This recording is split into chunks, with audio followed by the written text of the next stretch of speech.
thread culture আছে উনি খবর নিয়েছেন ওনার কাছে সময় কথা উনি থ্রেড কালচার নিয়ে চিন্তা করবেন পশ্চিমবাংলা থ্রেড কালচারের জনক হলেন উনি 3 বছর 2011 পরে 3 বছর পর থেকে বাংলায় গুন্ডার আর পুলিশের হাতে চলে গেছে বাংলার মানুষ খুব তাড়াতাড়ি জিনিসটা ভুলে যায় এই মুন্না সরদার ওই গার্ডেন রিচে ওই স্কুল কলেজ ইলেকশনে একটা পুলিশ ইন্সপেক্টরকে মেরে দিয়েছিল গুলি মেরে দিয়েছিল তারপরে তার বেল হয়ে গেল তারপরে সব কেস ধামাচাপা পড়ে গেল থ্রেড কালচার তো উনি ওনার বাড়ি পাশ থেকে তৈরি হয় উনি কী বলছেন এই সব লোক দেখানোর ব্যাপার যখন মানুষ আস্তে আস্তে সরে যাচ্ছে বাংলার বাঙালি হিন্দু সমাজের মানুষরা যারা বুঝতে পারছেন জনমানস এখন বুঝতে পারছে কি পশ্চিমবাংলা আর বসবাস করা যাবে না যেভাবে থ্রেড কালচার শুরু হয়েছে যেভাবে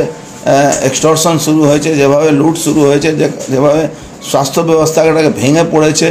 2 নম্বরই ওষুধ সাপ্লাই হয়ে ইউজ আর্টিকেলগুলো সাপ্লাই হয়ে যাচ্ছে বিক্রি হয়ে যাচ্ছে পরিষ্কার করে তো এখানে একটা বড় ধরনের চক্রান্ত চলছে সেই চক্রান্তের মূল কাণ্ডারি হলেন উনি এখন নাটক করার জন্য মিডিয়ার সামনে এখন এইসব নাটক করছে ওনার ডেকে বলতে হয় রাত্রিবেলা উনি বললেন কি এই এখানে সব দুপুরবেলা একটা মিটিংয়ে উনি বললেন কি সব রাস্তা দখল হয়ে গেছে বিকাল মধ্যে সব রাস্তা ভেঙে পুলিশ সাফ করে দিল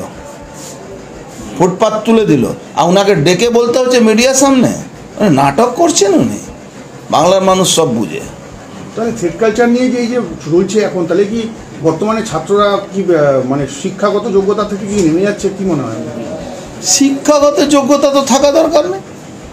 তৃণমূল করলেই আপনি মেডিকেল পরীক্ষা পাস করিয়ে দেবে এই সন্দীপ ঘোষের মতন লোকেরা প্রিন্সিপালরা উনি এমন এমন জায়গায় বসিয়েছেন একটা নর্থ বেঙ্গল লবি মানে পৃথিবীতে আমি শুনিনি কোনো স্টেটে কোনো লবি এসে 2 নম্বরই পরীক্ষায় পাস করিয়ে দিচ্ছে লোককে পড়তে হবে না তৃণমূল করলে 7 খুন মাপ এটা আমরা